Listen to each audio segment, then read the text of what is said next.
All right, ladies and gentlemen, welcome to the truth portion of the Houndsman XP podcast. I'm your host, Josh Michaelis.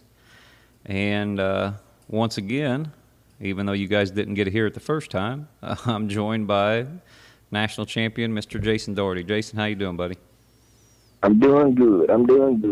Good. Now, this is our second take because I screwed up our first one. Well, no, I don't think you did. I think there was a reason behind that. I think you might be right. I think there was a story I should have told that I didn't share. And I felt that when we got done. It just so happened you called me a day or two later and said that the sound was all messed up. I was like, well, I'm gonna have to do it again, so I might as well do it right this time. So. I hear you. All right, we're going to start off kind of like we did last time, Jason. We want to know a little bit about you. And most guys that are listening to this are going to know who Jason Daugherty is. You're a national champion. You're a two-time Super Stakes champion. You're the owner of X-Con, and you got it. Jeremy Phillips. I got a partner on. Yep, that's right, Mr. Phillips. And you've got a unique story that we didn't get to last time that I do think we want to share. But let's just start off by telling listeners, how you got your start into coon hunting, this great sport, period. Well, I grew up in a little old shack. We had 3 rooms. We was poor. I didn't even know what a beef cattle was till I was in my upper teens. I mean, when we ate beans and cornbread and potatoes. I mean, that was about every meal. Unless we had a rabbit or a squirrel, we didn't have no much of the meat. Like I said, we was poor. Family done their best to provide for us, but them times back then it was a lot different than today.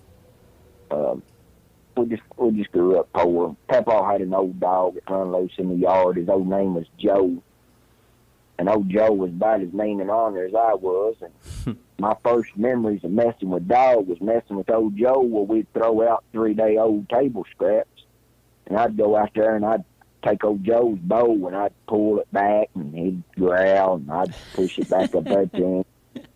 But like I said, I was probably 3-4 year old. Old Joe's out there and old Joe been hungry. Probably ain't been much scraps for a day or two. And I went to pull old Joe's food bowl back and old Joe downed me. And I remember looking up at old Joe and old Joe was showing me every tooth he had as he was straddled me. And Joe taught me a good lesson that day, and I never messed with old Joe again. But that's the first coon dog that, I was ever around. But, I grew up with old Joe there, and old Joe just pretty much, about like you said about old Blue earlier, he just laid around, and didn't mess with much. But let me go on here up to my first coon hunt. I guess it was with old Joe.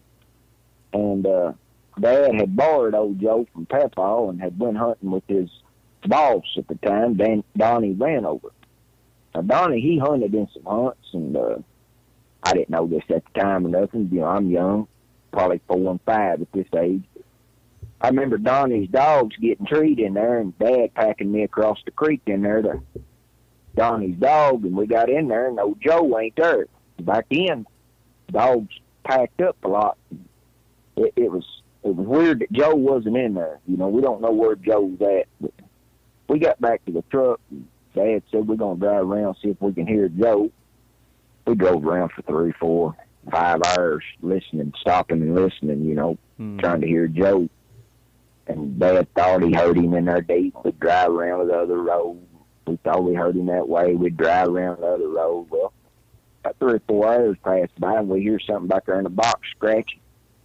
Well, we look back there, and old Joe's been in the box the whole time, Old Joe, I didn't know much about coon hunting, but I thought, man, it's got to be better than this, Old Joe wasn't much. But old Joe was just an old dog, and we all loved him.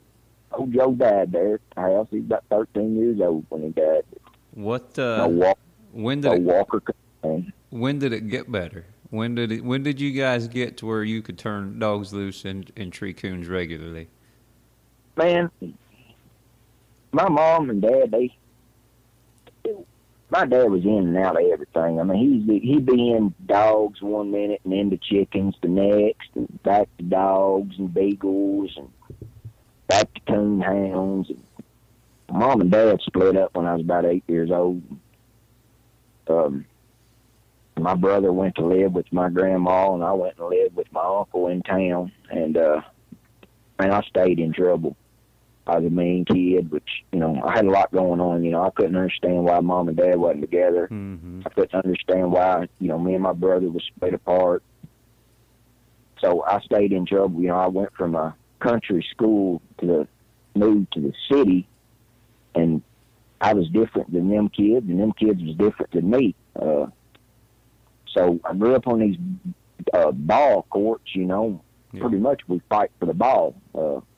We fight every evening. As kids, we'd just fight. And I remember coming in, and one evening, and my mama was there and had my mom. My mom had during all this, she went to a mental hospital, and she had some stuff going on with her. Evidently, she was fixed and come and got me, but I'm not understanding. You know, as a kid, you don't understand all this stuff. So they picked me up, and I got to go live with my mama and papa and my mom back up here, this 3-room shack that I grew up with old Joe. And Dad, he'd come around every now and then. He'd come around. Well, Dad was in, like I said, he's in and out of dogs, but at this time he's in coon hunting. He's coon hunting. Right. And he's hunting dogs for, everybody knows him, Bobby Burton. You bet. He's got some young dogs. He's hunting for Bobby, and I get to go with him. And them dogs there, they would tree coons. I'd go with Dad, and they'd tree a coon. Well, I'll be honest with you, I did not like coon hunting. There was no such thing as a garment. Mm-hmm. It was cut them loose and drive around and listen to these dogs. And to me, it was just awful. But I wanted to have a relationship with my dad so bad that, you know, that's all he was into was these dogs, and we didn't have nothing in common. So I thought, you know, I'll get interested in the dogs, and we'll have something in common. We'll have something to talk about. So yeah. I act like I was really interested in these dogs, and Dad would leave me a dog at Bobby's, whichever one it was, and I would hunt it. And I didn't have nobody to hunt with. We lived up there in Old Country Hills, and I mean, Papa barely had enough gas to get to work on back and forth all week. Mm-hmm. So I didn't get to go with many people, but I would take that dog, and I was walking from the house there at night when it would get dark. I'd just take that old dog and I'd walk, and I was scared to death of the dark. Just, you know, walking with my eyes closed, trying to tune out my ears from hoot owls and crickets and tree frogs. And, you know what, I'm probably 10, 11, 12-year-old at this time, and all these things that are so little sound so big. I was just scared to death. But when that dog would tree, I mean, it was like everything else got quiet. It was like all I could focus on was that tree dog. Mm-hmm. And I wasn't no longer scared till I got that dog off that tree. And then I had to walk back, and then it was just plumb awful then, because your dog's looking out there in the woods, and he'd look this way, and I was just thinking any minute that the monster was going to jump out and grab me. And but them's my first memories of coon hunting, where we actually had dogs that would tree, and some of them tree coons. But later on, let's see here, where am I at here? I'm about 12 years old here, right. And I'm getting in. Dad, you know, like I said, he's in and out, so I'd have the dog 2 weeks. Dad come pick it up and take it back to Bobby, and Bobby. We just basically started the pups. I mean, these are just started pups. Right. Bobby would take them and put the finishing touches on. But at this time, I don't have a clue what's going on. I'm thinking these are real good dogs. Yeah.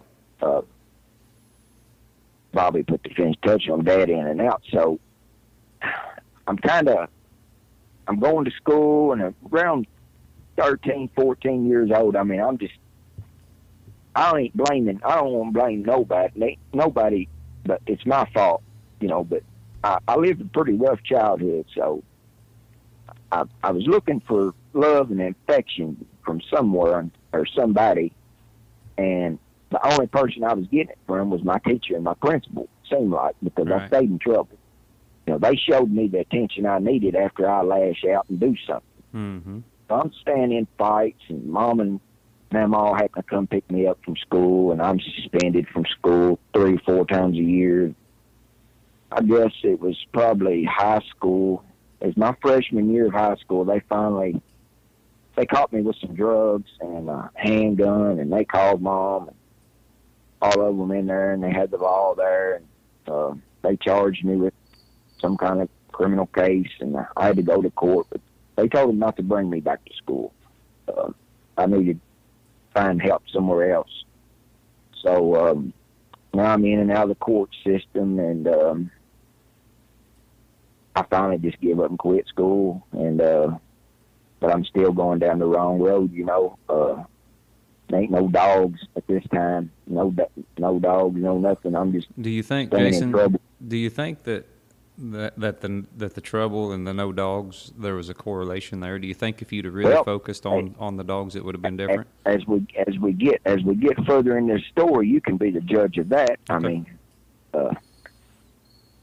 I'm in and out of trouble. At 18, I had my daughter, and I have a little girl, but I mean, I don't know what I've got at 18. You know, I'm just a young kid myself. You bet. I mean, I'm addicted to drugs at the age of 18. I mean, I'm on meth at this age. Mm-hmm. My papa, which is my dad, you know, pretty much the way I look at it at this point, this is my dad. He's taught me squirrel, you know, what trees to look for squirrel cuttings. He's taught me deer tracks, the difference between a buck and a doe. You know, he's taught me all the outdoor stuff. Mm-hmm. And, I mean, he was always there to take me. He would take me and drop me off sometimes of the night and come back and pick me up when I get done hunting. He was always there. And he got cancer December of the year that I turned 18, and it was Christmas. Yeah. And the 2 weeks there of Christmas, like most kids go on Christmas break, that 2 weeks I got to sit there and watch my papa suffer and die of cancer at home and on the bed. It's the awfulest thing I've probably ever seen to this day. I just couldn't understand how a man that was this good. I mean, he was really he was generally a good person. Right. He'd help anybody he could and wouldn't charge them nothing. You know, he'd go work in the neighbor's tobacco field all day and wouldn't charge them nothing. But like I said, it was at 18 there he died, and I got a kid, and I'm running wild, and I caught my first case around that time. They caught me manufacturing, making meth, mm-hmm. and I did about a year in county jail, and I finally got my bond lowered, and they let me back out. But it wasn't 2 weeks later, they caught me again. And this time they locked me up, and I ended up going to prison. I did about 3 years. And I got out, and I didn't really, while I'm in prison, I hadn't heard from Dad. You know, my dad's been gone all this time here. So I'm laying there in prison, and I get a letter from my dad. And my dad don't write or nothing. It just had a phone number up. It said call. But I let a few, you know, I've got a lot of, I ain't going to say hatred, but I got a lot of animosity built up towards my dad at this time, you know, because I'm blaming at this time, I'm blaming everybody but myself. So it's everybody's fault. It's, you know, my mama's fault. It's my daddy's fault. It's, you know, my mama's fault. It's the school's fault. Mm-hmm. Everybody's fault but mine. So I let a couple weeks go by, and I call him, and he says that, you know, what's your plans when you get out?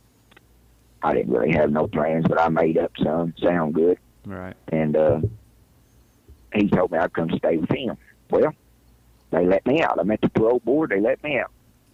And I went and stayed with him, and he had an old dog down there, and we hunted that dog. Dad was dabbling in some competition hunts, and he had that old dog there. And I did good for a little while. I mean, I hunted 2-3 nights a week, maybe, mm-hmm. something like that. Wasn't really into it, but Dad put me in my first competition hunt at that time. It was old club hunt, and I hunted that dog, and I didn't know. When they turned them dogs loose, they all went to barking. They all sound the same to me. Dad poking me in my ribs, you know. This day and age, that means strike your dog. That's right. I didn't know it at the time, but I laid back and I took a quarter. Could have had whatever, but they took that track around that hillside, and I didn't know it at the time, but now the dog ended up becoming a world champion. But Roller, something Roller, I can't remember. His name was Roller, world champion, won it by 2000 something. They took this track around the hill, and they come by us, and they was running a cow. And the cow, Roller was probably 15 yards behind his cow. He was about to catch it.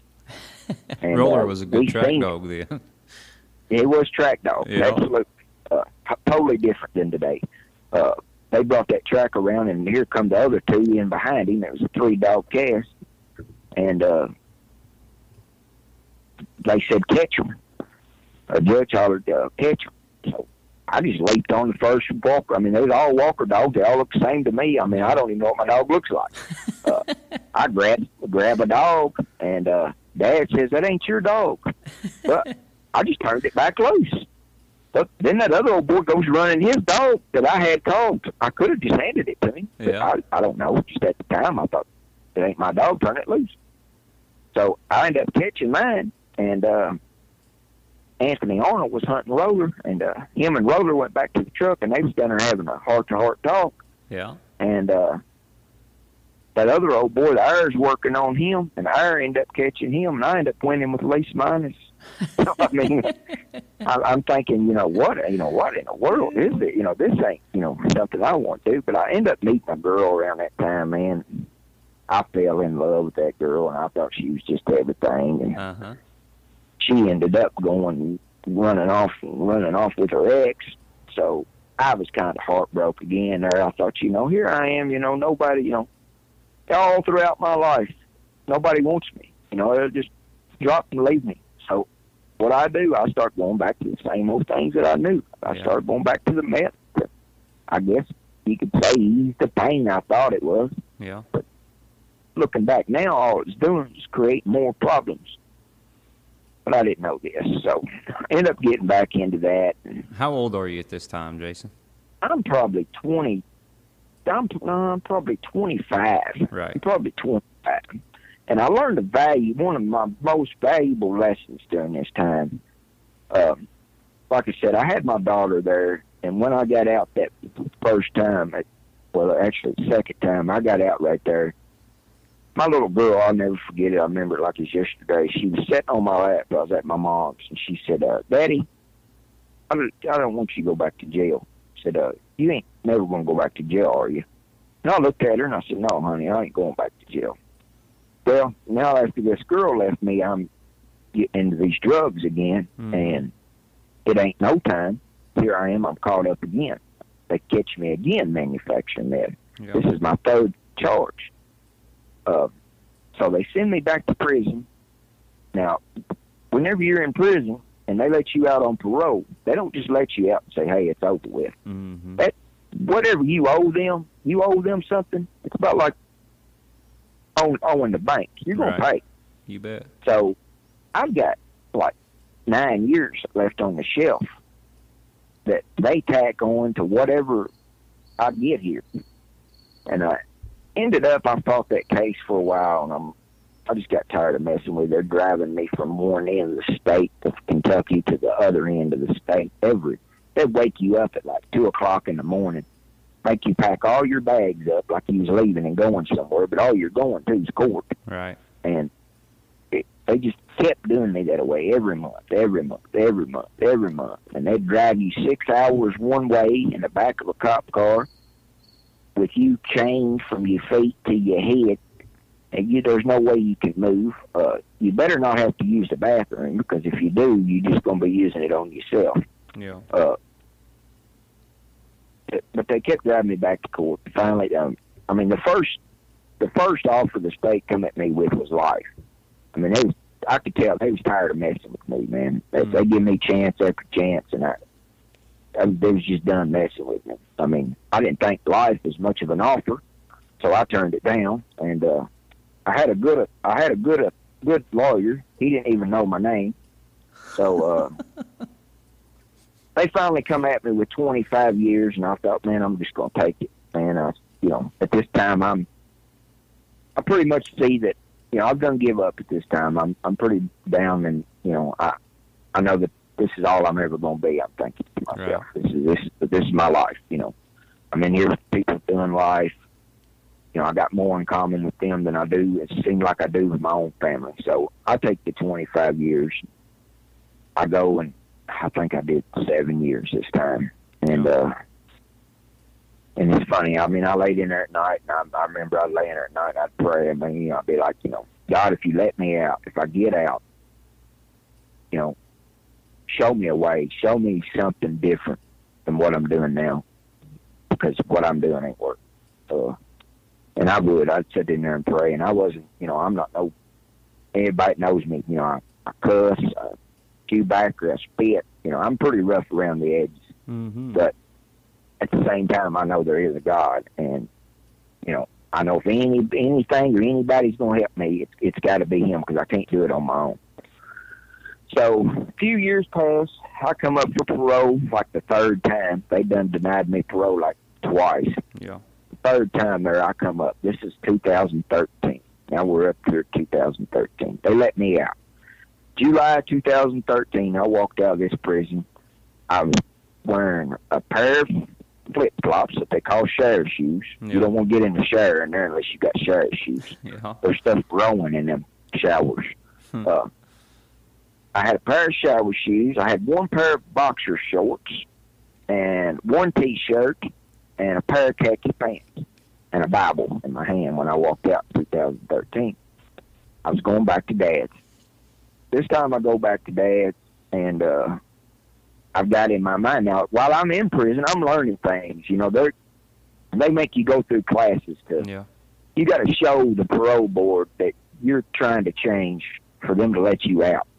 So I'm going to these classes, and, I'm basically, they say fake it till you make it, and that's basically what I'm doing. I'm faking these classes. But at the time, I mean, I'm not knowing this, but they're teaching me things about myself that I didn't even know. Like my way of thinking was wrong. I mean, I thought that it was everybody's fault but my own. Now I'm starting to take responsibility for my own actions. Mm-hmm. So I had no plans of changing or nothing. I mean, it's weird the way it worked. I walked out when you got out, are you talking about before you got out? You had no plans of changing, or when you walked out that door? Right. Before I got out. I got you. Before I got out, even when I got out, I had no plan. When I walked out of that door right there, I had absolutely no plan. You just planned on going back into your old life and doing as you were doing? I didn't even plan that. I didn't even have, I understand. like I said, I had absolutely no plan. I'm walking out of here. This lifestyle behind this fence is all I know. Yeah. It's done. I've spent so much time in there. That's all I know. I don't know nothing else. I don't have no plans. I don't even know what to expect. I walk out the door, July 1st, 2013. My little brother picks me up and takes me to my mom's. I see everybody. Everybody's glad I'm home. I'm kind of scared to death of being out here because I know, I'm thinking I'm going to mess up. Well, I go see Dad. Dad's got another dog. Well, I get to hunt with Dad, and something popped in my mind. They taught me in there, like they want you to go to classes. They want you to go to, if you're a drug addict, they want you to go sit in a room full of drug addicts and sit and talk about drugs for every day, once a day for 30 days straight. And I didn't like that. I mean, I thought, me and drug addicts don't need to be together. That's the last thing we need to do in my mind. I'm thinking, we get together, we start talking about it. Yeah, it just didn't make no sense to me. Right. So I told myself, I'm going to spend 30 days with this dog. Yeah. Every night, regardless of whether or not I want to go, regardless of who wants to go with me, for 30 days straight, 30 nights, I'm going to hunt this dog, and I'm going to stay in the woods. Well, after about the first week, I started saying, hey, as long as I'm chasing this dog, I don't want to get up and go worry about nothing else. I mean, you spend all night with a dog. When you open your eyes the next day, you're not thinking about getting up and going to do a drug, or you're not thinking about getting up and going doing much of nothing. I mean, it's tiresome. Yeah. When you spend what I'm doing with this dog. You wake up thinking about that dog. I wake up and I'm thinking about that dog, and still I don't really have no plans. But I spent the first 30 days with that dog, and then my aunt introduced me to this woman that she was working for. She said, this is a real good woman. I want you to meet her. I'm not thinking nothing about it at the time. I'm thinking this is just another woman. I've been locked up 7 years, and any man that knows being locked up 7 years, any woman's good for you. Right. So I meet this woman. Come to find out, she's that person that she showed me love regardless of what I was before or any of that. She made up for everybody that ever walked out on me. I mean, she loved me unconditionally. And I told her, I explained to her where I come from, and, the dog's working for me. So I explained to her, look, when it gets dark, I've got to go hunting. It ain't no that I want to. It ain't that I want to leave you and go out here to this dog. I've got to. And she understood that. So I continued to hunt. That year alone, I missed 3 nights that year, and it was because of the state of emergency. And I was scared if I dropped down off over the hill, I wouldn't be able to get back up over it due to the ice. Ice, yeah. I missed 3 days that year of coon hunting. I couldn't hunt it. Yeah. And I don't really know. I don't have a clue what I'm doing with this dog. I'm just turning it loose, and I'm following. I'm following this dog. And, now, after this year's up, I've got some sobriety underneath my belt here. And me and this woman, we hit it off, and things is falling into place, man, that I can't, I'm not doing nothing. I'm not working. I'm just following this dog. Every day I'm following this dog, every night. When it gets dark, I'm just following this dog. I'm letting everything, whatever's going to happen is going to happen in my head. Right. I'm just going to continue to do what I'm doing. I'm going to follow this dog. So now here we are. We're about the beginning of 2014, and we've got a young dog here that I've been doing this hunting on, and I'm wanting the whole time, Dad, or even growing up, Dad was Bobby Burden this, Bobby Burden that. Bobby Burden's won this. Bobby Burden's won that. I like Bobby. Bobby, he's like family to me. But I got sick and tired of hearing about Bobby Burden. Yeah, I did. I mean, every time he'd say, well, Bobby does this. Well, Bobby does that. Well, I thought, the only way I'm going to ever be there is for me to be able to check and see what Bobby's about. So I started hunting with Bobby. I started going up there. I'm living with this woman, and I'm driving an hour and a half to Bobby's house every night. And I'd go hunting with him.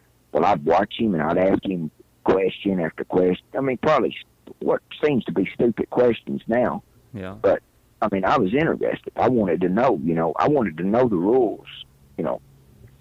David Blake's another one. I hooked up with him. I learned a lot from him as far as the rules and all this. And in 2014, I forget what month, I become a PKC member, and I went to my first PKC hunt. I thought I had this dog ready. Right. I had a 100 on a coon right out of the truck. I mean, put it through him. And I thought, boy, I got him. Well, I walked that minute, and I recut, and he went back to tree. Yeah. I went back over and got him again. Treated him, walked back over and got him again, walked a minute, and he went back to tree. Got scratched. Right. But that gave me ambition to fight more and to go home and train more. I had to go home and I had to work on that dog and get him where I wanted him. And I come back and we won our first cast. In 2014, I won my first PKC cast with this dog. And I'm still hunting with Bobby, and I've got my mind set. I've got to turn this dog loose. Now I'm not addicted to drugs no more. I'm addicted to this daggone dog turning loose. it has become an addiction to me, just like the drugs. Mm-hmm. And they tell you that an addict ain't addicted to drugs. He's got an addictive personality. He can get addicted to whatever it is that makes him feel good. Yeah. And at the time, I'm feeling good because my dad's calling me every day, wanting to know how the dog's doing. I'm feeling good because my wife, she's asking questions about the dogs. What dog was this, Jason?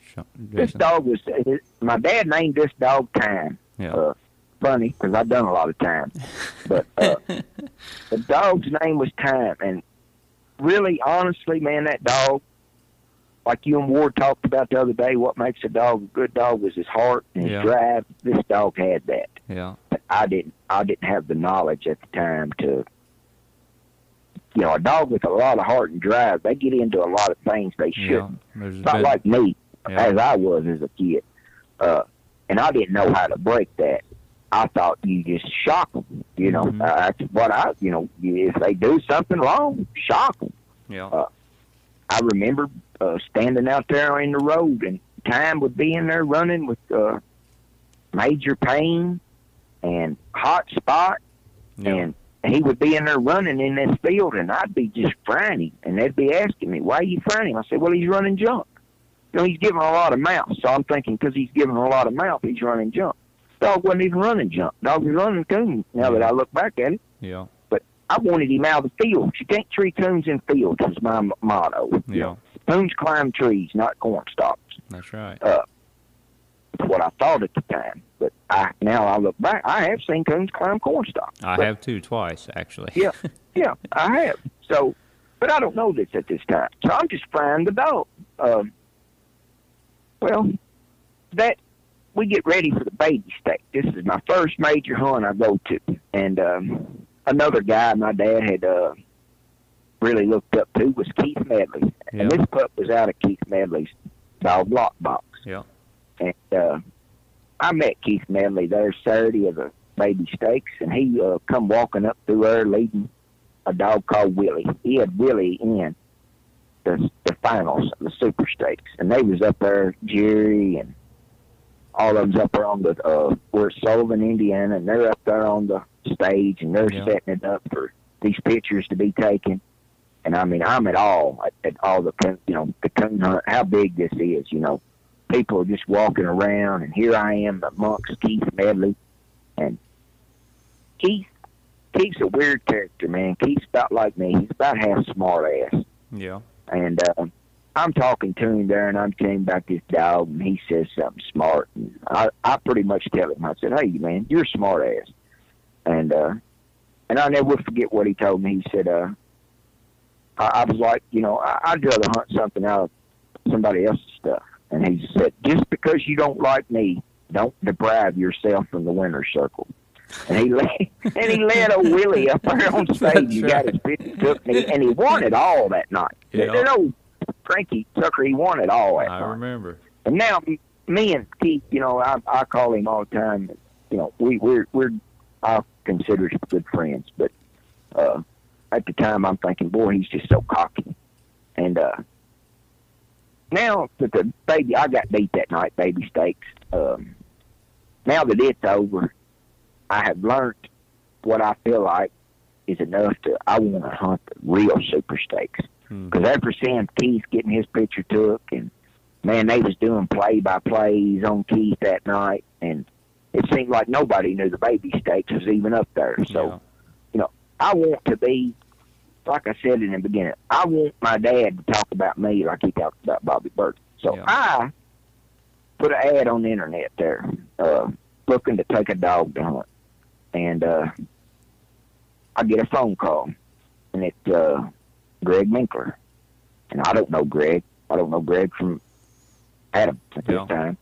Didn't even know he was as big as he was until I started hunting this dog for him. But he called me and he said, I don't have a dog.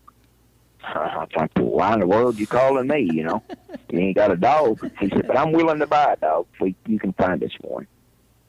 I thought, well, Lord, I mean, we can do that, maybe. And me and Zach Burden, I went up there with him, and we went and looked at a dog, and they wanted $6,500 for that dog. Zach was more knowledgeable than I was, and he's a lot younger than me. But I took him with me to look, and boy, she sound good. She done a good job on a coon right out of the truck, rolled up in there and had a good mount, good tree dog. And we got in her tree, and the guy led her back to the truck. Zach said, that's her hoe. I said, what do you mean? He said, she won't want to recut. Yeah. He said, that's why he didn't recut her. And we went and made another drop. Well, this time she wallered around a lot, and we was hunting old dog he had. We took her as our measuring stick, old Cry. Yeah. And we cut her this time, and old Cry, she wallered around about like she did, and ended up making a ground hole. Well, I asked Zach, I said, what do you think about that dog? And he said, I'd pass on it. He said, it's a little bit, at the time, things has changed now. Money's changed. The prices of dogs has changed. Top tier dogs were $6,500 then. Now that's just an entry fee. Absolutely. Yeah. But at this time, it's kind of a good price for a dog. He told me that he thought I should pass, but this dog's got our collar on it because we're watching it on our Garmin. So we've got to sit there until she gets treed. And there was another. It's funny because there was another guy there that was looking at her too. I mean, that's the only time I've ever been look at a dog where two people was looking at it at the same time. But we had the first opportunity. Yep. It was Justin Chisholm and his dad. Yeah. Well, they decided they was going to buy her, and just so happened a couple weeks later, they called and told us, hey, she won't recut. We're going to take her back. And the guy was a good guy. Guy give them their money back. But that was probably the only thing Zach Burden was ever right about, was that dog right there wouldn't recut. But I end up find a dog here closer, and I go look at it by myself. And I'm tired of looking, man. We're right here. This is probably May, and I'm wanting to get ready for the fall super stake. Yeah. And I go here close, and I meet Brad Malt and Garrett Malt, and they've got a young dog that they call Eagle, Spotted Eagle. Yep. And man, he zipped around there. He did good. He moved good. First made a tree. We didn't find nothing in. Next drop, he beat, banged, knocked, wallered for probably 2 hours. Never did get treat. And we got him caught, and we cut him back loose, and the tree to come. And I'm tired. Like I said, I'm tired of looking. Mm-hmm. I'm about to the point I'm ready to give up. And I called Greg and told Greg what the dog did, and I told him I thought I could work with it. And Greg tried to Jew him down. He wanted $2,500 for his dog, and Greg tried to Jew him down. That's just who Greg is. Yeah. And they wouldn't come down. I don't blame them. But Greg ended up buying the dog. I took the dog home. I got the dog home. I started hunting him with dogs. He wanted to go to dogs. The dog was just a good started pup. Yeah. He was everything that Brad and Garrett told me he was. Yeah. But I spent that whole summer right there, and I worked. Oh, man, I worked. I did everything that had to be done to get this dog ready, and he couldn't hardly take correction. Yeah. If you got onto him too hard with the collar, then he would freeze up on you. Totally different than what Time was. Right. Time, you could light him up like a Christmas tree, and he would keep on rocking. So now I'm thinking, what do I do? Because I don't know what to do, really. So I'm talking to Bobby every night. I'm asking Bobby, what I do. And spent a lot of nights out in bean fields where that dog would go out there and find a place to hide. Yeah. And I'd have to go out there and I'd have to do things to him to make him look for coons instead of a place to hide. But I spent that summer there working on that dog. My dad come down there and hunted with me 2 weeks before the hunt. And this dog hadn't treated coon in I forget how long. I mean, it was bad. It was horrible. Yeah. He's treeing up bushes. He ain't treated coon. And Dad told me I might as well stay home. Well, I wasn't staying home. I was going because I wanted to experience what the super stakes was really like. Mm-hmm. Hunting a 1-year-old. So I pulled in there on Monday in Salem, and I forget who I drew early, but luckily I walked by with a circle tree. And late, I drew Dustin Wheat.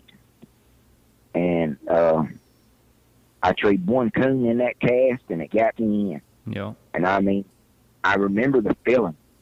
I felt like for the first time in, I've been out about a year and a half.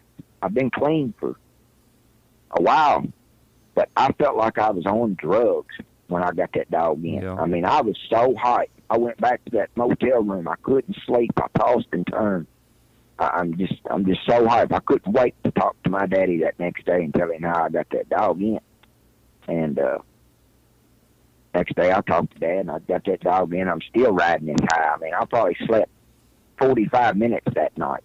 Jason, I want to stop you there and touch on that, because I took Con out in 2016. He was a sophomore, and I raised him from a 7-week-old pup. He was the first male pup out of my old dog Duds that was ever born, and it took me till Wednesday. But that dog treated 3 coons early and 2 coons late and got me in. And I just don't think that some of these listeners that haven't competition hunted, and especially haven't been to super states, understand what that feeling's like when you put the work in like you did with Eagle and like I did with Con, and at the end of that late round cast they're taking that DNA swab. I mean, is that not that's the best feeling on the planet? Best feeling. Like I said, I've done drugs all my life, and I'm higher now on this than I ever was on a drug. I mean, I'm so high right here. Anyway, we walked. I got him in Monday. Friday comes around. Zach ain't got nothing in. Zach stays with me. I'm tickled where I'm at. I mean, I don't got to win another cast. I'm just glad to be where I'm at. Yeah. Greg flies in or drives in or something. Him and his crew, Epperson and Reed. I can't remember them guys' first names. Yeah. Everybody's rooting for you when you get in at Super States. Yes, absolutely. I mean, they're sitting over there at Applebee's. They're watching play. They're waiting to hear back from me. Yeah. Friday night comes in. I mean, this dog puts on a clinic. He trees 2 coons. I make a handler mistake and tree him for 50 when I should have treated him for 75. Yeah. And Zach told me when we was walking in there, we had 12 minutes to go in this hunt walking in there. He said, "You just give this cast away." I'm thinking, I don't know. I mean, at the time now I'm down. That high I was on. Now I'm so low. I've give this cast away. The judge told us to handle our dogs. We handle them. Just find the coon, laid off of it. We got like 6 minutes left. Recut. Eagle goes up over the hill 200 yards, loads up. I tree him. Hunt's over. Go up there. He's got a cut. Bam. Puts us in the finals. So now I'm really on another high. I mean, now this time, it's like I've overdosed now because I don't even really realize what's going on, the reality of this. I don't, what to expect. I'm looking back at, I don't even know what to expect. I've never been this, like Conway Twitty said, I can tell you've never been this far before. That was me. That was me come Saturday. I mean, I'm walking around. I don't, I'm just I'm just here. Here I am. I'm in the final cast with Eric Pye. I've seen him in these books and stuff. And I'm in here with a local guy, Ryan Cecil. He was just as nervous as I was. So me and him kind of talked, and we kind of helped each other through this because we was both a nervous wreck. Yeah. That final cast, I'll never forget it. When it was about the last 15 minutes of it, they told me to quit treeing eagle. People at the club they're going nuts. I've treed eagles so many times. I've got such a lead on these dogs that there's no way they can catch them. Yeah. And there are people wondering why. When the eagle loaded up, I treated him. There was no station. I didn't at the time. I'm not understanding. I just know my dog. I know when he barks. I know when he locates. And I'm striking and treating. I'm not using no defense. I don't know defense at this time. Yeah. I just know to strike and treat. Eric finally looks at me and says, "Hey, man," he says, just quit treeing you dogs. He said, let me and this guy here fight for second and third. I said, so you mean I won, right? I remember looking at it. I'm like, I've won, right? It's over. And he's like, yes, it's over. You've won first place. And it's like 6 minutes to go in this hunt, man. And I'm telling you, I had to sit down, man. I had to sit down. I was about to pass out. I was on such a high that unless you've been there, you don't really know it. You don't understand, yeah. I mean, I am absolutely pumped. And that cast got over there. Eagle was treed through there. Had him another. I drove around there and went in there and got him. And Bobby Burden told me whenever he won the world hunt with Spot that Spot was treed and a train come rolling through Salem. There's a train tracks outside of Salem. You bet. I've heard it since then. And I remember hearing that train, and I remember hearing Eagle and thinking about Bobby telling me about Spot. And I went in there and got him, and I went back to the club, and there's, a buddy of mine now, Garrett Evelyn, he's there, his dad. Everybody's so happy. Greg's over at Applebee's. He's buying rounds for everyone. Yeah. He's tipping waitresses, and everything's just great. And I come home, and, and a week later, it's like you come down off that high. Yep. And, now it's like, now what? Now what do I do? Well, I didn't want to stop. I wanted to keep going. I was doing it kind of for the wrong reasons. People say that, people do it, it's all for the money. Yeah. People ain't doing that stuff for the money, man. If they are, they're lying to you. Because the only way you're making money is if you got somebody that is paying your way, paying for the dog food, paying for your gas, paying for your truck. That's the only way you're making money in this sport. Yep. You're doing it for other reasons, whatever it may be. Whatever it is great.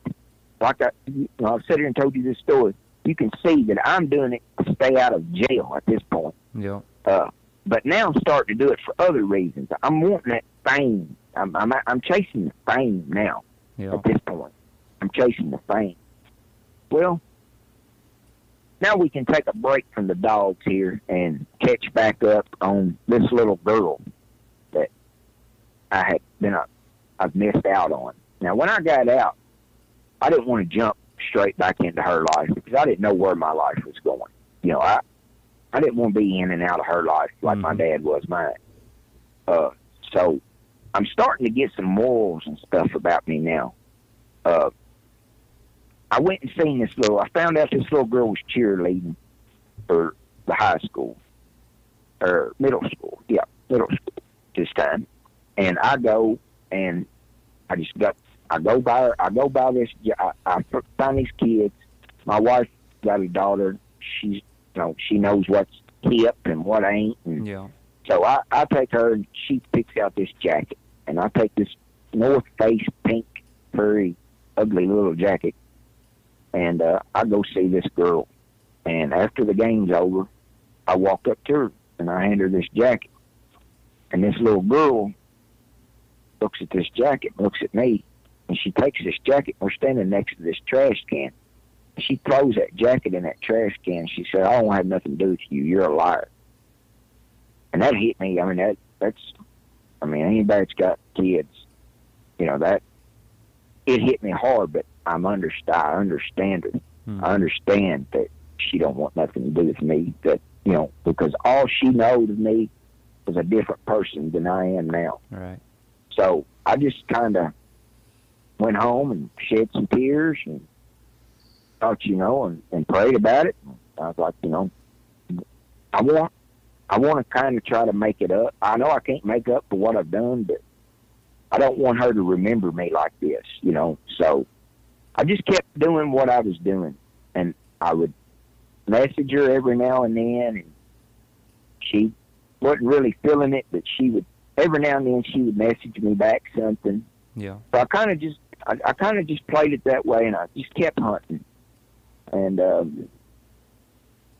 I got a dog. I was getting pups from Keith Medley up there, and they wasn't really working out as puppies. And I thought, man, people ought to give people pups. Well, you know, people ought to give people that hunt pups. You know, that's what I'm thinking in my head. Cause it's a lot of work. So I put me another ad on the internet, you know, looking for a free pup. If you've got one, I'll take it. I want it to be super staked because, you know, I'm really wanting to go super staked. So a guy named Andy Perk messaged me and says, I got one pup left if you can pick it up at Autumn Oaks. And I've never been to Autumn Oaks. Still to this day ain't been, but that is on my bucket list. I'm going to go to Autumn Oaks. I had a buddy pick it up at Autumn Oaks, and he brought it home, and I named him X-Con. As soon as I seen him, I said, that's X-Con. There's never been a more fitting name in the history of coonhounds, Jason. I'm going to name him X-Con because I don't know why I named him X-Con. I just did. It's just X-Con. I'm hunting these other dogs at the time. They're not really working out, but, you know, I think at this time, I think I know everything. You know, here I'm out. You know, I told Dad after I won the Super Stakes, you know, I've been to prison all my life, and I won a Super Stakes. You know, anybody can do it. Is what I'm telling Dad. This is easy. This is simple. My head's gotten big now. You know, I've gotten a big head. I think I know everything.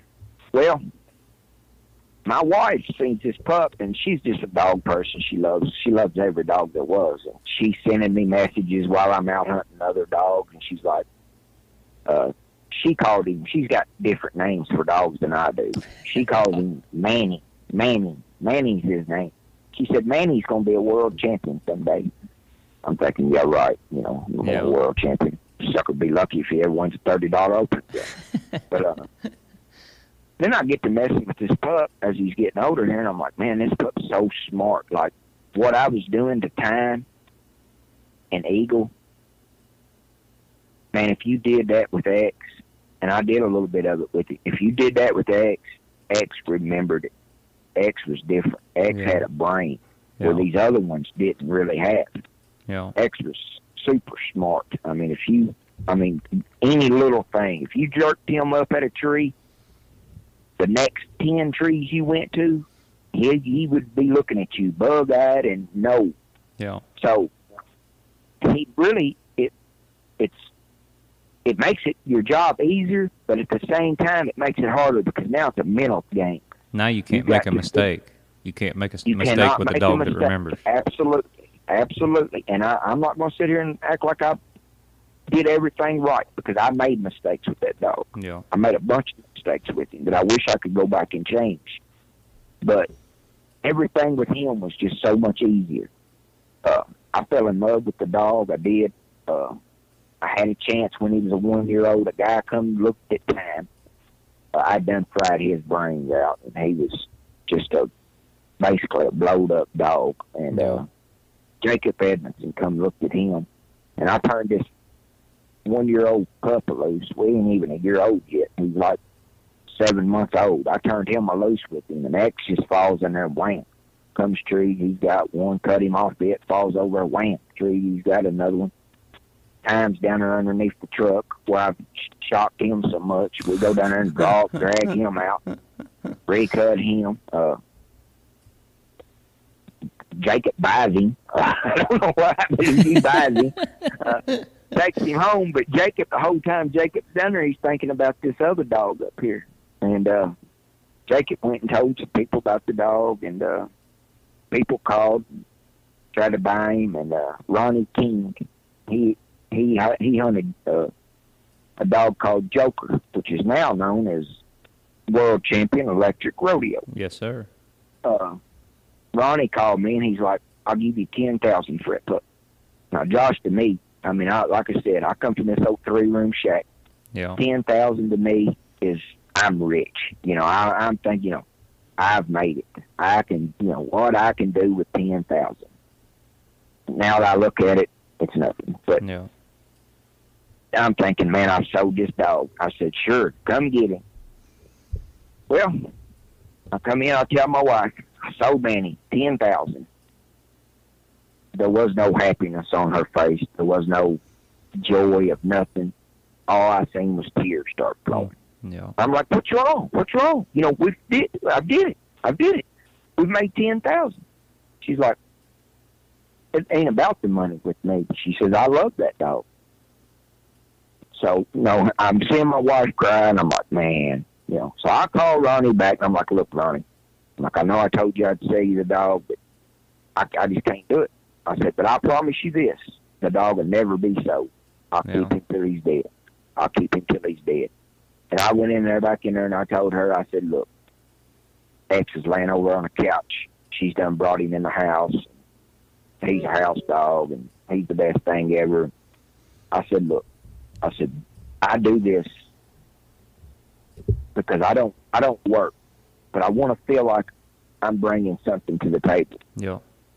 In any relationship, whether it's a friendship, wife and husband. How hard was it for you, being the man that you are, that I know, to call Ronnie King and go back on your word after you told him you sold that dog and you wouldn't sell him then? But it was real. That's what I'm saying. It was real hard. That's why I'm sitting here explaining this to this woman of mine, that we're not going to. This ain't what, you know, we do. Yeah. I'm doing this as, you know, I'm doing this to try to help us to get where I want to be in life, to where I think she deserves to be in life. And I told her, I said, this is your dog. He'll never be sold. Yeah. He'll stay with us till the day he dies. But this is the only one. Don't be out there in that yard. At the time, we're living over here in town. I said, don't be out there in that yard. Don't be claiming them all. Don't be over there playing with them. I don't want you touching them. Yeah. I don't want you messing with them. And she did. I mean, she understood that, and she kept him there, and she would go out and play with pups, and she would tell me, you know, that one there's going to make something. She's pretty good with it. I mean, she is. Honestly, she can pick out a pup and be like, you know, this one here's going to make it, and it'll make something. But now, my daughter, I notice I'm following her. You know, I'm on social media, and I'm using it for all the wrong reasons. I mean, I'm still... Listen, I've made more mistakes in this game here and in life general than anybody in this world, I feel like. So I'm making mistakes about how I'm using. People know me. I have no filter. Yeah. If something comes into my mind, I'm going to say it. I'm still to this day, I'm like that. I can't help it. It's a character defect of mine. Yeah. But I'm using social media as I'm running X down. I'm not building X up. Never do you hear me say how great X is. X 5 for 5 tonight. Yeah. It was like X, you know, he treated 5 coons, but he spent 2 hours over wallering in a circle, had to go in there and beat him out of it. You know, I'm telling the truth here. There is no in between with me. I'm not bragging this dog up. And that cost me $50,000 at least by me not bragging this dog up. I believe that. Absolutely. Because if you promote these dogs in a certain way, then people look at them differently. Yep.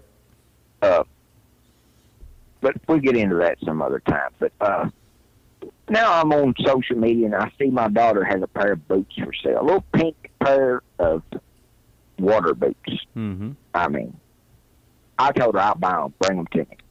I don't need no pink water boots. What am I going to do with pink water boots?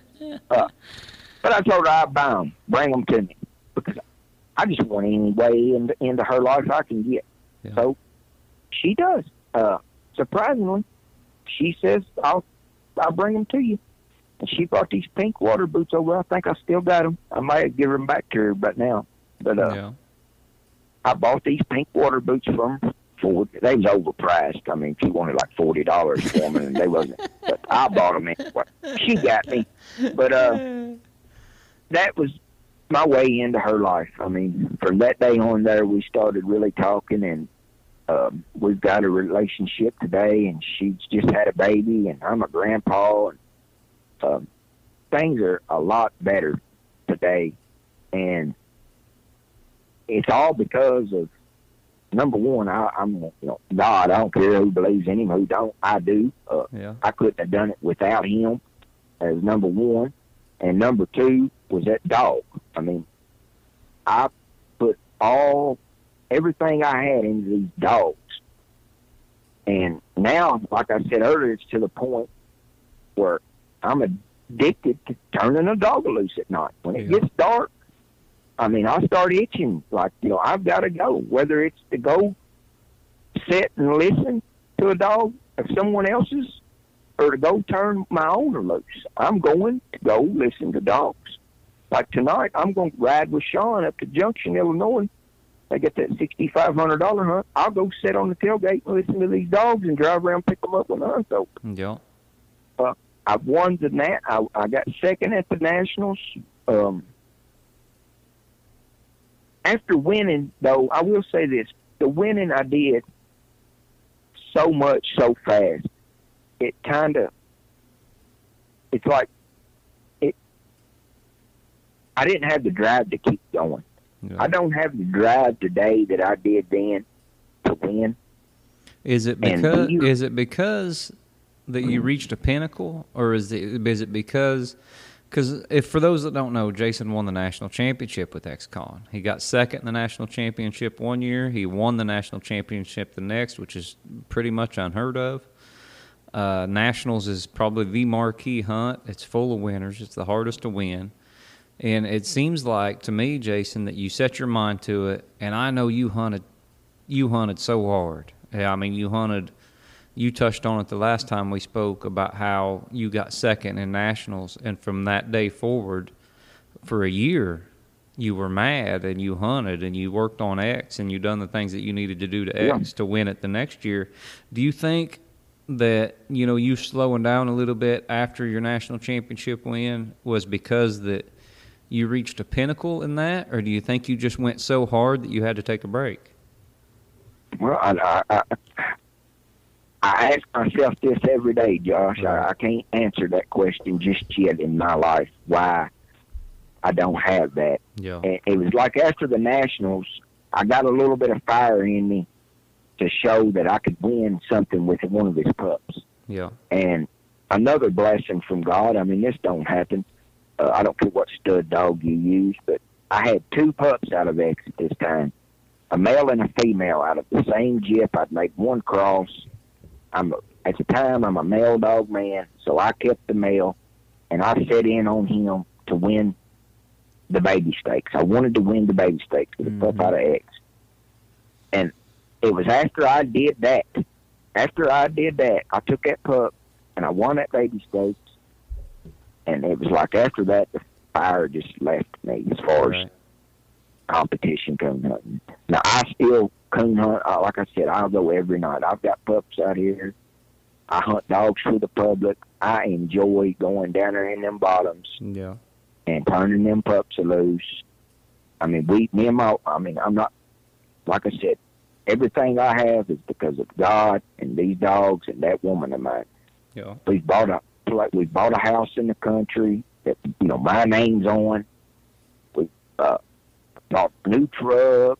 She's got a new Jeep. We're blessed. We're really blessed. Yeah.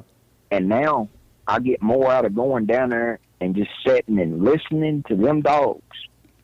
Pleasure hunting. Back to the old ways of, I've changed my attitude about how dogs should work. Mm-hmm. I used to, I didn't believe in no track. I believed in all tree. Now I believe that to have an all-around dog, they've got a first track before they can tree. Yeah. I mean, my opinions on things has really changed in the last year, 2 years. That's what I enjoy. So that's what I'm going to do. I mean, until I can get that fire back in me, I don't like to lose. Yeah. So I'm not going to really go. And unless you really have fire in you, you're not going to win. You're not going to go out here and compete against Bobby Burden, Dustin Weed, Michael Ward. You're not going to go out there and compete against them guys if you don't have that fire. If you've got that fire, then you can go out there and beat them guys. There's no weekend warriors. There's no weekend warriors winning these hunts. No, not in these hunts. Not on the level that we're on. No, sir. But you can't. Anybody, not me, you, anybody out there that's listening, if you've got that fire and you want to win, then you will win. Amen. It's just how it is. Just how it is. You get what you work for. You will get paid. And just because, like you pointed out, I got second at the Nationals, to most, that's a win. Yep. To me, it's not. I want to finish it. I want to win it. And you use that as fire. If you know, Zach helped me out a lot. Yeah. Zach always, we're good friends. I love Zach. He loves me. I believe he'd do anything in the world for me. But he hated on X. I mean, he was no good from pup to still to this day after X ain't no count. Yeah. And he pushed me with that hatred. Yep. And I had enough of, I'm going to show you and me to use that as fuel for my fire, Yep. And that's what you got to do. If you want it bad enough, you'll make it happen. Yeah.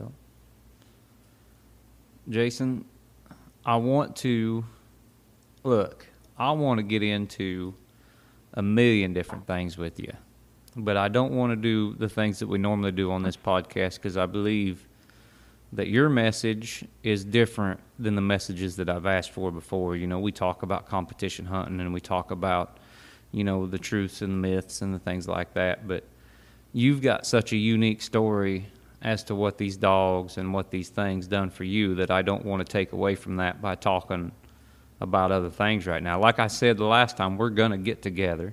We're going to get to the world hunt. We're going to do this in person, and we're just going to talk coon dogs. But I think you were right in saying that it was a blessing that I screwed the audio up on the first one. You didn't screw the audio up, Josh. That's how this works. I mean, Amen. It is so powerful, and it's more than that. It's more than the dog. It's more than the winning. It's more than everything of that. Yeah. It's far beyond what we can think. So it happened for a reason, and that's the message we needed to share today. And like you said, we'll get together at the World Hunt. We'll talk about other things and all that. I know you're lacking on time. I am too. Sean will be here directly, want me to go. Hopefully I can go show him how I used to win, and maybe he can be a winner someday. Before I close this out, Jason, one thing that I've gathered from this interview is when you were struggling and you were blaming your struggles on everything else, your dad and your situation and stuff, I also think you did the same thing whenever you started to succeed, and you gave the credit, and not that the credit's not due, especially to God, but to your wife and the dogs and things like that. But I also think you need to take a portion of that credit to yourself for changing your life around and for being the success that you've got now and all the blessings you have now. Well, I can see that, but if everything I've ever done that I touched, I broke.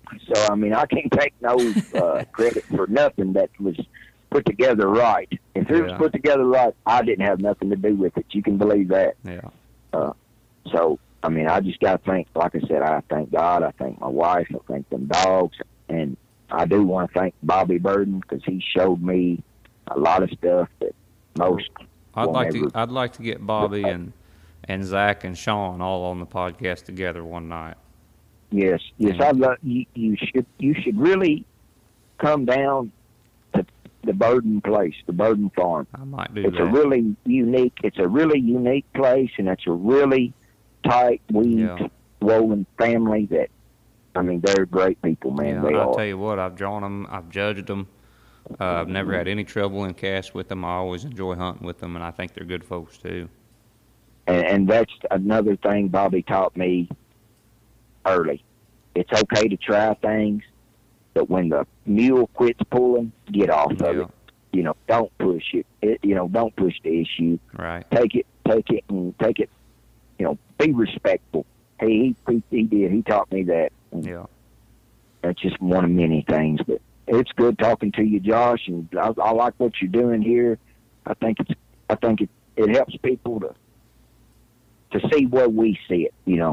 As handlers and dog men, and we've got a lot we've got a lot more in common than what people think. You know, I know Amen. there's somebody out there that's listening that has went through what I went through. And maybe they ain't ready to change. Maybe they are. But your show here should give people hope that if somebody like me can do it, anybody can do it. And Jason, I just want to say I appreciate your message. I appreciate you coming on here. It's always a joy to talk to you. I know anytime I've had any trouble, you've been the first one to message me or call me and say, you know, thinking of you, buddy, and I appreciate that. We're going to get together. We're going to get together at the World Hunt, and we're going to talk other stuff. But I think this was a fantastic show. All right. Thank you, buddy. All right. Thank you, Jason. I'll talk to you soon. All right. See you soon.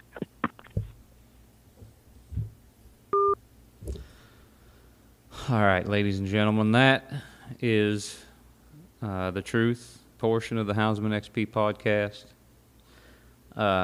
It's not like we usually do. I've recorded this podcast with Jason once before, and the audio had a little hiccup, so we couldn't post it. But I think, and it isn't very often that the second take is better than the first, but I believe this one was. Jason's a good man. He's a good friend. He's got a unique message that I think everybody needs to hear. And I think that we need to understand as houndsmen that these guys that you read in the books, you know, that are national champions, that are world champions, super stakes champions, they've won trucks and everything like that. At one point, they were, you know, on the same level as just everybody. You know, they were pleasure hunters. Some of them started with rough beginnings. They're not, you know, any different than a lot of these guys that you see today that are struggling. They've all got unique stories. They've all got unique backgrounds. And in the end, no matter what they've won, no matter all the successes they've had, at one point they were at the bottom tier, and nobody exemplifies that more than Mr. Jason Daugherty. And so I thank him for coming on. It was a different podcast than what we're used to, but I think it was a great message, and I think it was just absolutely fantastic. So thank you for listening. We enjoy doing this, and we enjoy all the support that you guys have given us. So thanks again from Houndsman XP, and thanks again for tuning in.